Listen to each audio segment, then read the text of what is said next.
आज हम देखेंगे बाउंड चार्जेस के बारे में। ठीक है। सपोज आपको कोई मटेरियल अगर प्रॉपर पोलराइज हो जाता है तो पोलराइज करने का मतलब ये है कि उसमें कुल मिला मिला के एक चार्ज सेपरेशन आपका आता है। ठीक है। एक किसी पॉइंट पे आपको प्लस चार्ज, किसी पॉइंट पे आपका माइनस चार्ज। अब जो आपको जो चार्जेस हैं ये मूव तो नहीं कर रहे हैं, जाहिर सी बात है, they are not moving, so they are completely bound. ठीक है। वो एक सब कैसे हैं, बाउंड है, क्योंकि वो आपके यहाँ फिक्स है, वो मूव नहीं कर रहे हैं पूरे मटेरियल में। जैसे एक पोर्शन उसका प्लस हो गया तो दूसरा पोर्शन उसका माइनस ही है। सेम जैसे अगर मैं एक ये गोला ले लूँ यहाँ पर से, हम उसमें इलेक्ट्रिक फील्ड लगाएं। ठीक है। तो क्या होगा, आपका जाहिर होती है प्लस चार्ज आपके इस पोर्शन में आ जाएंगे, नेगेटिव चार्जेस के इस पोर्शन में आ जाएंगे, तो लेकिन ये आपको मूव नहीं करेंगे, दे आर नॉट मूविंग। ठीक है। ये है कि अपने हिसाब से आपके बाउंड हो चुके हैं। ठीक है, फिक्स हो चुके हैं। तो ऐसे ही हम आज डिस्कस करेंगे आपकी बाउंड चार्ज आपके कितनी तरह के होते हैं। तो कुल मिला के आपके बाउंड चार्ज दो तरह के होते हैं। एक होता है सरफेस बाउंड चार्ज, जिसको हम सिग्मा भी बोलते हैं। ये होता है आपका वॉल्यूम बाउंड चार्ज, इसको हम बोलते हैं रो भी। because what is sigma, what is sigma b? Sigma b is the surface charge density और बाउंड चार्जेस, और ये आपकी वॉल्यूम चार्ज डेंसिटी और बाउंड चार्जेस। ठीक है। तो अब फॉर एग्जाम्पल सपोज हमारे पास एक मटेरियल है जो पोलराइज्ड हो चुका है। ठीक है। तो हमने इसका एक छोटा हमने इसके एक छोटे से जो आपका जो डायपोल है, ठीक है, उसकी हम अगर हम देखें किसी दूर स्थित किसी कहते हैं पॉइंट पी पर, जो आपका जो पोटेंशियल होगा, सपोज इस पूरे मटेरियल में जो आपका जो बहुत काफ़ी जो आपके डायपोल बने हुए हैं, उनमें से हमने एक डायपोल ले लिया पी। ठीक है। इस पी की जो आपकी पोजीशन है, ओरिजिन से वो आपके आर एस पर है। ठीक है, आर एस वेक्टर पर है। और जो पॉइंट जिस पॉइंट हमें निकालना है पोटेंशियल इस डायपोल की वजह से, वो आपको क्या है, उसकी जो आपकी कोऑर्डिनेट है वो आपकी आर वेक्टर के बराबर डिस्टेंस पर है ओरिजिन से। ठीक है। और इनकी जो बीच की जो दूरी है ये आपकी आर वेक्टर के बराबर है। तो हमने पिछला देखा था कि जो किसी सिंगल डायपोल की वजह से जो पोटेंशियल होता है यार, ये होता है 1/4 pi epsilon naught r unit vector dot p i upon r square. ठीक है। अब यहाँ पे देखिए आप सिंपल सा, अब ये तो बात थी आपके ए डायपोल की बात थी। अब हम बात कर रहे हैं, हमारे पास एक कंटीन्यूअस चार्ज डिस्ट्रीब्यूशन है जो पोलराइज्ड हो चुका है। तो उस केस में हम क्या करते हैं, हम उसका एक छोटा सा पार्ट उठाते हैं। ठीक है। तो हमारे पास एक छोटा सा पार्ट है उस डिस्ट्रीब्यूशन का, इसका जो डबल मोमेंट है सपोज आपका पी के बराबर है। ठीक है। और लेकिन इसका जो आपका वो था पोलराइजेशन वेक्टर सब आपका पी था। और पोलराइजेशन वेक्टर क्या होता है, ये होता है आपका dipole moment per unit volume. This is the dipole moment, जो मैं पहले आपको बताया था, मोमेंट पर यूनिट वॉल्यूम। ठीक है, वॉल्यूम। अब हमने इसका छोटा सा वॉल्यूम लिया है, इस पूरे जो आपका जो ऑब्जेक्ट है इसका हमने छोटा सा वॉल्यूम लिया है चार्ज चार्ज डिस्ट्रीब्यूशन का। ये वॉल्यूम इसका आपका जो वॉल्यूम था वो आपका डी टाउ डस्ट के बराबर है। तो जाहिर सी बात है जब आपका जो डेपो हो जाएगा वो कितना हो जाएगा आपका depot moment per unit volume into volume, तो हो जाएगा आपका पी इंटू डी टाउ। अब इसको हम उठा के रख देंगे ऊपर वाले फॉर्मूले में, तो हमारा जो और हम पूरे उसके लिए इसको जो हमारा जो डीवी हो जाएगा पोटेंशियल। ठीक है। इस पोलराइजेशन की वजह से ये हो जाएगा आपका 1/4 पाई एप्सिलॉन नॉट। ठीक है। R unit vector dot d sorry dot p. ठीक है। अब पी के लिए हमारे पी के लिए हमारे स्मॉल पी के लिए जो हमारी वो आपकी capital p into d tau dash है। तो जगह आपका 1/4 pi epsilon naught r unit vector dot person vector into d tau dash. ये आपका है वॉल्यूम, सॉरी पोटेंशियल है due to this small volume, कहाँ पर, इस पी पॉइंट पर। ठीक है। अब अगर हम उसको इंटीग्रेट कर देते हैं हमारा पूरी बॉडी के लिए, हम उसका आराम से निकाल सकते हैं। ठीक है। तो हमने इसको पूरी बॉडी के लिए इंटीग्रेट कर दिया, ताकि इस पॉइंट पर जो पोटेंशियल है due to this whole body, अभी तो हमने सिर्फ एक छोटा सा इसका पॉइंट उठाया था, इस पूरी बॉडी की वजह से इस पॉइंट पी पर पोटेंशियल कितना हुआ, तो हमने इक्वेशन नंबर 2 में यहाँ पर लिख दिया। ठीक है। अब देखिए हम सबको एनालाइज करेंगे। अब हम देखेंगे कि इस पोलराइजेशन वेक्टर जो पी है, अब इसकी वजह से आपकी कितनी तरीके से यहाँ पर हम आपका जो भी पोटेंशियल उसको हम निकाल सकते हैं। ठीक है। तो सबसे पहले हम ऐसा करते हैं, सपोज जो हमारा जो आर एस है, ठीक है, आर एस को हम लोग, आर एस जो था आपका, वो आपका ओरिजिन से इस वॉल्यूम की डिस्टेंस है, इस स्मॉल वॉल्यूम की डिस्टेंस है। ठीक है। इसको हम कोऑर्डिनेट दिए x dash y dash z dash. ऐसे ही जो आपका जो पी पॉइंट है उसके आपके जो कोऑर्डिनेट कितना है, आर वेक्टर के बराबर है, ये है आपका एक्स वाई जेड। ठीक है। तो हम इसका से लिख सकते हैं आर एस इक्वल टू आपका हो जाएगा x dash i plus y dash z plus z dash k. ऐसे ही आर वेक्टर हो जाएगा आपका x i plus y j plus z k. अब देखिए अगर हम उसको वेक्टर एडिशन में देखें तो आर इक्वल टू, ये आर जो है आपका रिजल्टेंट हो जाता है किसका, इस आर का। ठीक है। और इस आर का। तो हम ऐसे निकाल सकते हैं कि the value of this r equal to r vector minus r dash vector. यहाँ पर लिखा है r vector minus r dash vector. तो हम इसमें से तो हम करेंगे इसमें से इसको घटा देंगे, तो एक्स में से आपका एक्स घट जाएगा, वाई में से आपका वाई डैश घट जाएगा, जेड में से आपका जेड डैश घट जाएगा। तो आपको जो वेक्टर मिल जाएगा वो आपका ये मिल जाएगा, r vector equal to r minus r dash. ठीक है, अब हम इसका वो निकालें मैग्नीट्यूड, तो आर इक्वल टू हो जाता है आपका magnitude of r vector equal to under root x minus x dash का whole square, y minus y dash का whole square, z minus z dash का होल स्क्वायर। अब हम यहाँ पर एक जो का जो ग्रेडियंट है, अब यहाँ पर अगर हम देखें तो हमको तीन तरीके के हमारे पास कोऑर्डिनेट है। एक तो हमारे पास आर कोऑर्डिनेट है, ये यहाँ पर आर कोऑर्डिनेट है, और ये यहाँ पर है आपका ये आर कोऑर्डिनेट है। लेकिन जो हम यहाँ पर का लाप्लास, सॉरी, जब हम यहाँ पर जो ये लेंगे, ठीक है, ग्रेडियंट जो अपना हम यहाँ पर लेंगे डेल्टा, जो ऑपरेटर लेंगे, उसको वो हम लेंगे आपको किसकी तुलना में, इस आर की तुलना में, क्योंकि हमारा जो बॉडी है ना, ये बॉडी है, जो इस बॉडी का जो कोऑर्डिनेट है वो आपके कितने हैं, वो आपके एक्स डैश वाई डैश और जेड डैश है, बिकॉज ये आपका आर डैश के बराबर है origin से, ठीक है, तो हम दे सकते हैं इसको। तो इस क्योंकि हमने कहते हैं इस बॉडी की वो करनी है, बॉडी के साथ हमने यहाँ पर पोटेंशियल निकालना है, तो हम यहाँ पर जो ये आपका जो वेक्टर है ये हम ले लेंगे in terms of dash coordinate, यानी कि i del upon del x dash, j del upon del y dash, k del upon del z dash. ठीक है, अब हम एक ही निकालते हैं, देखिए सिंपल सा, ये हम तो यहाँ पे देखिए आप, अब आपका जो वेक्टर है, जो पहला जो वेक्टर था ये, ठीक है, ये जो आपका पहला वेक्टर है पोटेंशियल आपका वी, इस वी को हम कैसे लिख देते हैं लास्ट में, हम इसको हम ऐसे लिख सकते हैं, ऐसे, ठीक है, लिख सकते हैं। अब इसको हम ऐसे क्यों लिख सकते हैं, इसको मैं यहाँ पर निकाला था, देखो बहुत सिंपल चीज़ है।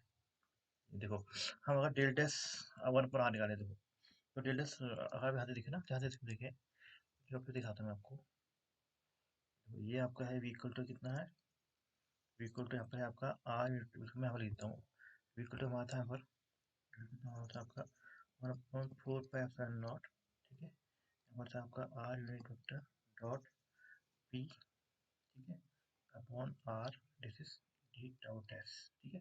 अब हमने इसको उठा के यहाँ से यहाँ लिख दिया, तो हम देखेंगे कि यहाँ से ये यहाँ कैसे पहुंचा, ठीक है। तो हम क्या करेंगे, हम पहले ये निकालते हैं, तो आप ये देखेंगे कि इसकी जो वैल्यू आपकी निकलेगी वो आपकी r unit vector upon r के बराबर निकलेगी। तो ये देखिए, ये मैंने यहाँ पर निकाला है, ये del dash into del dash, हम ऑपरेट किया किस पर, अनुपात पर। तो आप, मैंने आपको बताया ना, ऊपर हमने ये लिख करा है ना, इसको हमने बराबर किसकी तरह है, इसका हमने इसके बराबर लिखा है, तो अब हम इसको यहाँ प्रूफ लेंगे।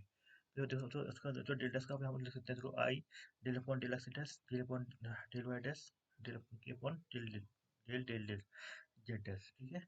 अब वो आर की वैल्यू कितनी होती है आपकी, ये होती है आपकी under root x minus x square plus y minus y dash square plus z minus z dash square. तो इसको अगर आप अप्लाई करें इसको, तो देखिए प्राइस ये अप्लाई होगा। तो अब इसमें जब हम इसका अप्लाई करेंगे तो क्या होगा, देखो हम इसका एड्रेस की तुलना में इसको कर रहे हैं, डिफरेंशिएट कर रहे हैं, तो हम एक्स वाई और जेड जो है इनका हम क्या मानेंगे, कॉन्स्टेंट मानेंगे, सिर्फ जो आपका एड्रेस है इसमें ही उसका क्या करेंगे, डिफरेंशिएट करेंगे। तो चलिए, तो ऐसे ही आपका वाई डैश हम क्या करेंगे, सिर्फ वाई डैश की उसमें इसको डिफरेंशिएट करेंगे, जबकि जो आपके जो बाकी जो कोऑर्डिनेट है वो सबको कॉन्स्टेंट माने जाएंगे, ठीक है।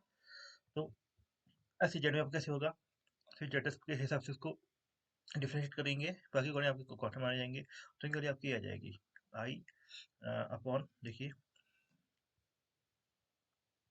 हो गया आपका ये ऊपर हमने हमने इसका डिफरेंशिएशन करा, तो ये आपका इसमें इसका आ जाएगा, ये आपको आपका जाएगा नीचे का, आपकी पावर आपकी 3/2 आ जाएगी, और इंटू हो जाएगा आपका यहाँ पर, देखिए हम देखिए अब इनमें तो आपका एक्स है नहीं, तो इनका इनका जो डिफरेंशिएशन होता है वो जीरो हो जाएगा, अब 50 का, तो इसका डिफरेंशिएशन आपका ये आ जाएगा 2 एक्स माइनस एक्स डैश, और फिर इसका डिफरेंशिएशन निकाला तो आपका मैथ बना आ गया, जैसे -1।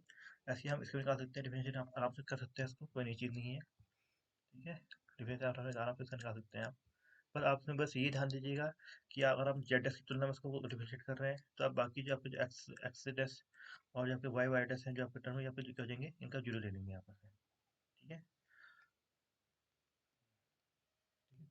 तो आपका कुल मिलाकर आपका ही आ जाएगा, एक्स एक्स माइनस आई, वाई माइनस जे, जेड जेड डैश माइनस के, इक्वल टू आपका आ जाएगा यहाँ पर से आर अपॉन आर क्यूब, ठीक है। अब आर अपॉन आर क्यूब में क्या क्या किया आपने,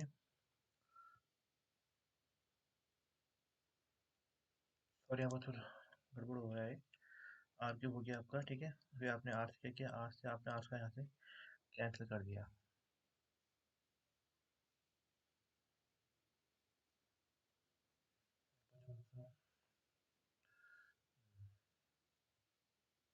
यहाँ पर आर स्क्वायर था, सॉरी, पास करते मैंने यहाँ पर आर लिख दिया ना, यहाँ पर आर स्क्वायर था आपका। ठीक है, दिस आर स्क्वायर, ये आपका हो जाएगा यहाँ पर से, ये अपन हम आर स्क्वायर के बराबर से प्रूव करेंगे, और अपन आर स्क्वायर तो यहाँ से आपका प्रूव हो जाएगा ये। This is equal to r upon r square. ठीक है, तो हमारा ऊपर आपका ये था। ठीक है, तो सिर्फ हम यहाँ पर लिख देंगे सीधा del dash one upon r का हमने ये लिख दिया इसको सीधे। ठीक है, अभी हो गया। अब यहाँ पे देखिए आप, अब हम क्या कर सकते हैं, हमने इसलिए अब हमने यहाँ पे ये लिख दिया, ये आ गया। अब यहाँ पे देखिए हम फिर से यहाँ पर जो फिर से अब आपका जो वो था पोटेंशियल आपका इसमें चेंज हो गया है। यहाँ पे इसमें चेंज हो गया। ठीक है, अब यहाँ पे देखिए इसका कैसे देखो, ये क्या है, ये आपका एक पी जो है एक वेक्टर क्वांटिटी है, डॉल ग्रेडियंट दस निकाला हमने किसका, वन अपॉन आर का। ठीक है, अब ये क्या है, ये आपकी देखा जाता है ये आपकी स्केलर क्वांटिटी है, और ये आपकी वेक्टर क्वांटिटी है।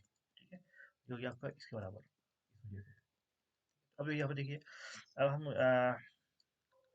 डेल डैश करें। ठीक है, ग्रेडियंट ऑफ एफ ए निकालने तो ये हो जाता है आपका gradient of, sorry, divergence of f into a निकालने तो ये हो जाता है आपका gradient of f dot a, जो आपका ये जो आपकी वैल्यू है वो यहाँ पर आपकी आ जाती है। ठीक है, plus f into del dash divergence of a. ठीक है, तो डे तो इस वजह से आपका जो ये है, ये जो आपका जो है इसको वैसे लिख सकते हैं, del dash dot p upon r equal to del dash जो ए वेक्टर हमने ए इसकी सब वेक्टर ए मान लेंगे, और जो बचा हुआ है हम मान लेंगे एफ के बराबर। तो ये हो जाएगा आपका ग्रेडियंट ऑफ एफ जो पहला जो है आपका। ठीक है, डॉट ए, ये आपका पी बन गया, प्लस वन अपॉन आर। देखिए एफ बाहर से आ गया, आपका एफ हमारा वन अपॉन आर था, f upon one upon r बाहर से आ गया, इंटू डाइवर्जेंस ऑफ पी। ठीक है, तो उसका आप आराम से उसकी तुलना से कर सकते हैं। ठीक है, फिर से देख लीजिए इसको, तो बहुत सिंपल है। हमने हमने यहाँ पर तो हमने यहाँ पर इसका इस फॉर्मूला यहाँ पे यूज करा, ये हो जाता है आपका divergence of f into a equal to, sorry, gradient ये gradient of f into a equal to divergence of f into a equal to gradient of f dot a plus f gradient, sorry, divergence of a. अब यहाँ पर जो F है ये आपकी scalar quantity है, तो एफ की वैल्यू हम यहाँ पर रख सकते हैं वन पॉइंट आर का रख सकते हैं। ठीक है, और जो ए है इसकी वैल्यू हम रख सकते हैं पी के बराबर रखते हैं, तो इसका हम इसका बराबर है। तो ये तो देखिए क्या हो गया आपका, ए के आपका पी आ गया यहाँ पर। ठीक है, और एफ के आपका गया यहाँ पर वन पॉइंट आर आ गया, तो ये बन जाता है divergence of p upon r के बराबर। तो इसकी वैल्यू किसके बराबर होगी आपकी, ये होगी आपकी ग्रेडियंट ऑफ एफ के बराबर। तो देखिए ग्रेडियंट ऑफ एफ आपका ये हो गया, ग्रेडियंट ऑफ एफ आपका इसके बराबर है आर के बराबर, एफ वन आर। डॉट हो गया आपका ए, दिस इज ए है ना आपका, ए के बाद हमने रखा है पी रखा है, वो उन्होंने हमारे लिखा है पी। और प्लस हो जाएगा आपका एफ, एफ के बाद वन पर आर आ गया, इंटू डाइवर्जेंस ऑफ पी। ठीक है, तो अब हम क्या करेंगे यहाँ से, हम ऐसा करेंगे जो ये जो ऊपर की जो आपकी ये वैल्यू थी, ये जो आपकी वैल्यू थी ऊपर की, यहाँ की जो आपकी वैल्यू थी ये, इसके जो ऊपर हम क्या करेंगे, आप इसको रख देंगे यहाँ पर। ये था ना आपका, ये यही था। इसे अब हमने क्या किया यहाँ से, हमने ऐसा किया, हमने यहाँ से इसके लिए निकाल लिए हैं। ठीक है, तो हम क्या करेंगे, इसको हम इस पोर्शन को हम कहाँ लेंगे, आपके दूसरे ओर लेंगे यहाँ पर, तो ये पोर्शन आपका ही बन जाता है। देखो बन जाता है आपका पी, और ये आपका, ये आपका p dot P dash into ये आपका यार पोर्शन है, तो आपको यहाँ चलेगा तो आपका ये बन जाएगा। ठीक है, divergence of p upon r minus this quantity it equal to this quantity, और ये क्वांटिटी किस, ये क्वांटिटी आपको ऊपर के बराबर है। ठीक है, तो कुल मिला के आपका ही बन जाएगा, तो कुल मिला के आपको आठ में ही मिल जाएगा। आप दे सकते हैं पर आराम से। ठीक है, ये क्वांटिटी जो है आपकी, ये क्वांटिटी इसके बराबर है, सॉरी, ये क्वांटिटी जो है आपकी, ये क्वांटिटी आपकी इसके बराबर है। ठीक है, और ये क्वांटिटी आपकी इसके बराबर है, और जब जो ये क्वांटिटी है, ये क्वांटिटी इसके बराबर, ये क्वांटिटी इसके बराबर है, तो हमने इसकी जब हम क्या करेंगे, इनसे यहाँ इसको, इस पोर्शन को हम यहाँ ले आके लेफ्ट हैंड साइड में ले आके इसको हम यहाँ से रिप्लेस कर देंगे। ठीक है, ये, ठीक है, ये हो जाएगा आपका। अब यहाँ पर देखिए आप, यहाँ पर अब तो अब आपका यहाँ पर कुल मिलाकर जो आपका नया पोटेंशियल था वो आपका इक्वेशन नंबर 5 से आपको मिल जाएगा। ठीक है, मिल जाएगा। अब क्वेश्चन 5 में देखिए, ये जो पोर्शन है ये आपका divergence of p upon r है, तो इसको हम, ये आपका वॉल्यूम इंटीग्रल है, इसका हम सरफेस इंटीग्रल चेंज कर सकते हैं by using Gosset divergence theorem. ठीक है, ये तो खैर ठीक है, इसको हम गॉसेट डाइवर्जेंस थ्योरम से ऐसे चेंज कर सकते हैं। देखिए divergence of any quantity vector quantity equal to होता है आपका surface integral of vector quantity dot ds. ठीक है, जहाँ पर डीएस डैश क्या है, इसने डी टाउ डैश जो आपका वॉल्यूम है उसको क्या है, घेरा हुआ है। तो ये आपका तो डॉट में हम इसके लिए उठा के अपनी इक्वेशन में 5 में दोबारा रख देंगे, ठीक है, तो आपको ये मिल जाएगा। अब ये जो पोर्शन होता है आपका ये वाला, हम जानते हैं कि डीएस जो है आपका देखा जाए तो डीएस जो है डीएस देखा जाता है एक वेक्टर क्वांटिटी है, सरफेस एरिया है, तो इसका हम ऐसे लिख सकते हैं एन डीएस जैसे लिख सकते हैं, ठीक है। एन क्या आपका ये वो वेक्टर है जो इस सरफेस के नॉर्मल पर है। तो आपका जो ये पोर्शन है ये आपका बन जाएगा double integral s dash equal to p upon r dot n d h dash, ठीक है। जो आपका जो पी डॉट एन होता है इसको हम कह देते हैं आपका बाउंड सरफेस बाउंड चार्ज, ठीक है। और ऐसे ही जो आपका जो ये पोर्शन है आगे से इसका नेगेटिव लिखा हुआ है, हम नेगेटिव स्थान लेते हैं यहाँ पर से, तो इसको हम बोलते हैं आपका rho b rho equal to negative of divergence of p, ठीक है। तो ये होता है आपका वॉल्यूम बाउंड चार्ज, ये होता है आपका सरफेस बाउंड चार्ज। तो आपका जो पूरा पोर्शन है जो ये है ये आपका लास्ट में ये बन जाएगा, इसको हम रख देंगे ऊपर से, तो ये कट आपका ये बन जाएगा लास्ट में। This is called the bound charge, ये आपका बाउंड चार्ज बन गया इसमें, ठीक है। जहाँ सीमा बी की वैल्यू हमने निकाली हुई थी ऊपर, ये थी आपकी पी डॉट एन, और जब जो रो बी था ये था आपका negative of divergence of P, वह पी थे पोलराइजेशन वेक्टर यानी कि dipole moment per unit volume, ठीक है। ये था आपका बाउंड चार्ज, ठीक है। अब उसके बाद हम देखेंगे हम कहते हैं electric field due to a uniformly polarised sphere. अब देखिए हमारे पास एक यूनिफॉर्म पोलराइज्ड स्फीयर है, ठीक है। अब यूनिफॉर्म पोलराइज्ड स्फीयर का उसका मतलब क्या होगा कि जो आपका पी है ये इसका कांस्टेंट है, इसका जो पोजीशन वेक्टर हो गया आपका कांस्टेंट है, ठीक है। अब पोजीशन वेक्टर का कांस्टेंट होगा तो जाहिर सी बात है डाइवर्जेंस ऑफ पी कितना हो जाएगा आपका, ये आपका जीरो हो जाएगा। दिस मीन्स रो बी जो होता है आपका, जो आपका नेगेटिव डाइवर्जेंस ऑफ पी के बराबर होता है, ठीक है, ये आपका जीरो हो गया इस केस में। तो इसके बाद हम सिर्फ सिग्मा बी का काम करेंगे, जो कि आपका ये आपका सरफेस बाउंड चार्ज है, ठीक है। तो हम ये मानेंगे कि जो आपका जो बाउंड चार्ज है वो आपका सिर्फ सरफेस पर है, वॉल्यूम के अंदर नहीं है, ठीक है। सरफेस बाउंड चार्ज बन जाएगा बाउंड।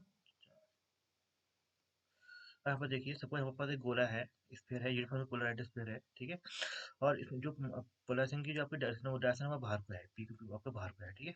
अब हमने क्या करना है, हमने क्या किया नॉर्मली इस स्फीयर को पोलैरिटी कर दिया है, ठीक है। अब हम निकालते हैं इसके सेंटर में कितना आपका रेक्टिफाइड होगा पोलराइजेशन की वजह से, ठीक है। अब जैसे कि मैंने आपको बताया कि इस केस में हम जो आपका जो रो बी है इसकी हम उसका नहीं लेंगे, ये आपका जीरो हो जाएगा, तो आपका सिर्फ सिग्मा बी काम करेगा, because sigma b equal to होता है आपका p dot n d s, ठीक है। तो आपका जो रेक्टिफाइड हो जाएगा इस केस में वो हो जाएगा आपका अ, ये आपका ये सिग्मा बी है, तो जाहिर बात है जो रेक्टिफाइड होता है वो होता है आपका कितना, वो होता है आपका 1.4 पे अपना not sigma D S survey charge के लिए अपॉन आर स्क्वायर, ठीक है। अब इसके सिग्मा जो है आपका सिग्मा बी के बराबर है पी डॉट एन के बराबर है, ठीक है। और डी एस आपका डी एस हो गया, तो जगह आपका d dash equal to 1.4 naught p dot n d s upon r square. मैं से ये भी मैंने उसको खाली कंपेरिजन के लिए मैंने यहाँ पर ये भी लिख दिया आपका, ठीक है। और यहाँ पर देखिए आप डी एस क्या देखिए, अब जो आपका जो चार्ज है वो आपका सिर्फ सरफेस में है, तो अगर हम उसको इस गोले का हम एक पार्ट काटे तो हमको यहाँ पर जो मिलेगा हमको बोल हमको डिस्क मिलेगी, लेकिन जो आपका जो चार्ज है वो सिर्फ सरफेस पर है, तो इसका मतलब ये है कि ये एज ए रिंग की तरह बिहेव करेगी, ठीक है। जैसे हमारा डिस्क है सपोज हो जाएगा ये, ठीक है, एट डिस्क है, चार्ज सिर्फ आपका बाहर ही बाहर है, इतने में ही है, अंदर का कोई चार्ज नहीं है, ठीक है। मतलब अंदर से हमने कुछ नहीं लेना है, फिर रो भी आपका जीरो है, तो वॉल्यूम का हम डिस्कस यहाँ पर नहीं करेंगे, हम सिर्फ उसको सरफेस पर डिस्कस करेंगे, तो हम उसका एज ए ऐसे बिहेव करेंगे it is something like a ring, ठीक है।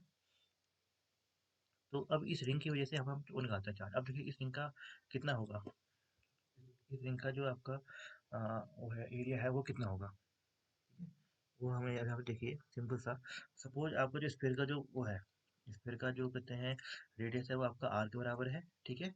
ये एंगल है आपका थीटा के बराबर है, तो ये डिस्टेंस कितनी हो जाएगी, ये जाएगी आपकी आर साइन थीटा, इतनी डिस्टेंस, ठीक है, इतनी डिस्टेंस, ठीक है। तो और ये आपका आर है, ये और आपका जो ये वाला एंगल है आपका डी थीटा के बराबर है, ये एंगल आपका थीटा के बराबर है, तो इसके लिए हो जाएगी आपकी आर डी थीटा, ठीक है। तो हम इस रिंग का जो आपका एरिया है वो कितना हो जाएगा आपका, देखो 2 पाई आर साइन थीटा, ये रिंग गोल है, 2 पाई आर साइन थीटा हो जाएगा, और इतना पार्ट जो इसका बाहर को जो एरिया है ये आपका आर डी थीटा के बराबर है, तो हो जाएगा आपका 2 pi r sine theta into r d theta, yes equal to,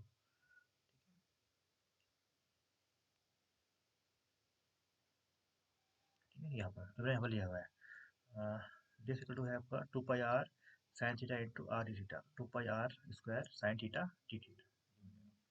यहाँ पर एक चीज़ और है देखिए, जो आपका जो हमने यहाँ पर किया है पी डॉट एन, ठीक है। अब एन जो है आपका वो इस सरफेस पर क्या है, नॉर्मल है। अब अगर हम इस सरफेस पे नॉर्मल अगर हम देखें, अब देखिए हमारा वो तो रिंग तो हमारे से बनी हुई है, तो इस सरफेस पर नॉर्मल नॉर्मल हमने क्या हुआ आपका मतलब जैसे बात है आपका बाहर कोई होगा, ठीक है। जैसे हमने यहाँ पर कोई सफेद लिया, सफेद इधर को होगा, यहाँ पर कोई सफेद लिया तो सफेद आपका इधर को होगा आपका, जैसे बात है ना। तो इस केस में आपका पी डॉट एन कितना हो जाएगा, आपको देखो देखिए बीच में आपका थीटा एंगल है, थीटा एंगल है, तो जो आपका पी कॉस थीटा, तो आपका यहाँ पर पी डॉट एन आपका आ जाएगा यहाँ से p cos of theta, because n कहाँ पे है आपका सरफेस में बाहर को है, ठीक है। तो हम यहाँ पर देते हैं, तो आपका मिलेगा d dash equal to p cos theta d s upon, ये हमने पी डॉट एन के ऊपर मैंने यहाँ पर रख दिया आपका पी कॉस थीटा रख दिया, तो बन जाएगा आपका 1.4 naught p cos theta d s upon r square. अब उसका देखिए, हमें जानते हैं कि इलेक्ट्रिसिटी की अपनी डायरेक्शन होती है, तो जैसे बात है कि इस डायरेक्शन की वजह से यहाँ पर जो आपका जो डायरेक्शन होगी इस पॉइंट पर सेंटर पर जो आपका होगा इलेक्ट्रिक होगा, वो क्या होगा आपका बाहर को होगा इधर को, ठीक है। ऐसी इसकी वजह से अगर यहाँ पर इसके से क्या होगा, जैसे बाहर को होगा, तो जैसे बात है कि ये जो है ये इधर से जो पर्टिकुलर जो कंपोनेंट का कट कर देंगे, ठीक है। सिर्फ आपका सिर्फ कौन सा बचेंगे पोर्सन, जो आपका जो कॉस थीटा वाला जो पोर्सन है वही आपको बचा रहेगा, ठीक है ना। वैसे मैंने थोड़ा गड़बड़ किया, ये उल्टे साइड को बनेगा होने को, लेकिन मैं खाली समझाने के लिए आपको इस साइड को बना दिया, ठीक है। तो this means we have only component that is surviving, ठीक है, that will survive at O will be d dash cos theta, यानी कि इसका cos theta कंपोनेंट ही क्या होगा आपका सर्वाइव करेगा, ठीक है। यहाँ पर हम देख सकते हैं इस रिंग के, अगर हम रिंग का ये पार्ट देखें, रिंग के इस पार्ट को इलेक्ट्रिक नीचे को है और इस पार्ट को इलेक्ट्रिक आपका ऊपर को है, ठीक है। देख लेते हैं इसको, रिंग के इस पार्ट को जैसे यहाँ पर इलेक्ट्रिक नीचे को है, इस पार्ट को आपका इलेक्ट्रिक आपका ऊपर को है, ठीक है। तो जैसे बात है कि इनके बीच में आपका कितना है, इधर ये थीटा एंगल से ये आपका थीटा एंगल हो गया, ये आपका थीटा एंगल हो जाएगा, ऐसी बात है, ठीक है। तो आपका जो आपको जो ये जो ये आपको जो इलेक्ट्रिक फील्ड ऊपर को गया और ये जो आपको नीचे गया, इसका सिर्फ आपको कौन सा कंपोनेंट वो करेगा, जो करंट को कर देगा जीरो हो जाएंगे, सिर्फ आपको ये कंपोनेंट का क्या रहेगा जो आपका जीरो नहीं होगा, ठीक है। इसमें से हम क्या करेंगे, यहाँ पर हम लिखेंगे the component that will survive at o will be d dash cos theta, ठीक है। यहाँ पर अब इलेक्ट्रिक फील्ड हो जाएगा तुम्हारा, इसको हम इंटीग्रेट कर देते हैं P cos theta d S D S, जो कॉस थीटा जो था आपको यहाँ का जो कॉस थीटा यहाँ पर आ गया कॉस थीटा पर आर स्क्वायर, ठीक है। अब डी एस के ऊपर हम यहाँ पर दे देंगे रिंग का एरिया, ये आपका 2 pi r square sine theta d theta,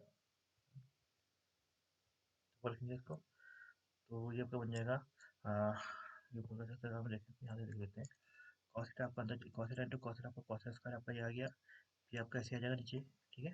2 pi r square आपका क्या था, यहाँ पर डी के बराबर ये लिखिए 2 पाई आर स्क्वायर, तो हमने यहाँ पर लिख दिया 2 पाई आर स्क्वायर, ठीक है। डी थीटा आपका आ जाएगा, अब आर स्क्वायर कैंसिल हो गया यहाँ से, तो बन गया क्या बन गया पी अपॉन जो 2 पाई से 2 pi cancel, p upon 2 sine not 0 to pi cos का theta sine theta t theta, ठीक है। क्योंकि आपका जो एंगल है वो कहाँ से कहाँ तक वेरी करेगा, ऐसी बात है वो वेरी करेगा आपका, क्योंकि ये एंगल आपका थीटा है, तो थीटा एंगल जो आपका मिनिमम होगा आपका इस लाइन पर होगा, जहाँ पर अगर थीटा में इस लाइन पर ले लूँ तो इस लाइन पर थीटा को जीरो हो जाएगा, और जो आपका मैक्सिमम होगा एंगल वो क्या होगा आपका यहाँ पर होगा, तो ये हो जाएगा theta equal to 180 degree, theta equal to pi. तो आपका जो इंटीग्रेशन की जो लिमिट है वो बन जाएगी आपकी 0 टू पाई, ठीक है। और कॉस का theta sine theta d theta, अब कॉस इसका इंटीग्रेशन करें तो आपको बन जाता है कॉस टू थीटा अपॉन 3, ठीक है। अब इसमें अगर आप लिमिट रख देते हैं आपको बन जाता है 2/3, तो अपने हो जाएगा P upon F three epsilon not, equal हो जाएगा P upon three epsilon naught, ठीक है। तो ये आपका इलेक्ट्रिक फील्ड होता है कहाँ पर, किसी भी पोलराइज्ड स्फीयर के अंदर जो आपका वो होता है इलेक्ट्रिक फील्ड होता है उसका सेंटर पे, वो होता है आपका equal to p upon three epsilon naught. ये बहुत ही इंपॉर्टेंट रिजल्ट है, इधर बहुत बार पूछा जाता है, ठीक है।